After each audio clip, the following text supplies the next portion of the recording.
নমস্কার আমার প্রিয় পশ্চিমবঙ্গবাসী। আজকের আমি এই ভিডিওতে আমাদের রাজ্যের কিছু কমরেডকে কিছু প্রশ্ন করতে চাই। আমার জ্ঞান এনাদের মতন নয়, এত বেশি কিছু আমি জানি না, বাট খুব সিম্পল, মাথা দিয়ে সিম্পল কিছু প্রশ্ন করতে চাই।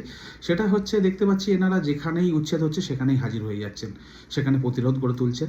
তাতে আমার কোনো আপত্তি নেই, সঠিক চ্যানেলে তারা সমস্ত কাজ করছেন, দেখে সেটা ভালো লাগছে।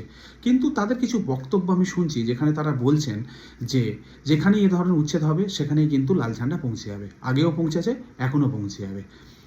আমি যতদূর জানি 1996 সালে একটা এই ধরনের প্রোগ্রাম বা অপারেশন হয়েছিল, যার নাম দেওয়া হয়েছিল অপারেশন সানশাইন।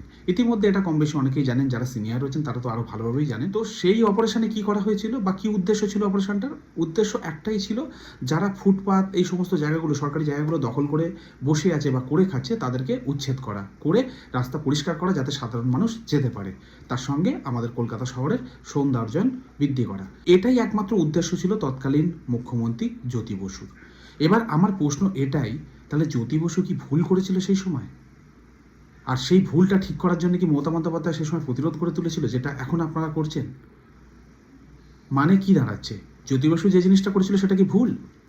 যারা সরকারি জায়গা জবরদখল করে রেখে দিয়েছে, যাতায়াতের অসুবিধা হচ্ছে সাধারণ মানুষের, তাদেরকে উচ্ছেদ করা, সেটা কি ভুল?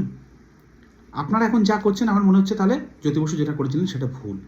আর যদি আপনারা মনে করেন সেটা ভুল ছিল না, সেটা একদম ঠিকঠাক, তাহলে এখন আপনারা প্রতিবাদ কেন করছেন? মমতা বন্দ্যোপাধ্যায় প্রতিরোধ গড়ে তুলে পুরো সেই অপারেশনটাকেই বন্ধ করে দিয়েছিল। কিন্তু জ্যোতি বসু কি ভুল ছিলেন? এটাই হচ্ছে প্রশ্ন। মানে আমি এই প্রশ্নটা করছি না, এটা সাধারণ মানুষের প্রশ্ন, যে জ্যোতি বসু যে কাজটা করেছিলেন সেটা কি ভুল ছিল? তাহলে আজকের বিজেপি সরকার যে জিনিসটা করছে সেটা কি ভুল? তাহলে আপনারা কোন পক্ষের? যখন আপনারা সরকারে ছিলেন তখন এই কাজটা করেছিলেন, আবার এখন আপনারা সরকারে নেই, এখন আপনারা প্রতিরোধ করে তুলছেন। মানে আলটিমেটলি আপনাদের স্ট্যান্ডটা কি?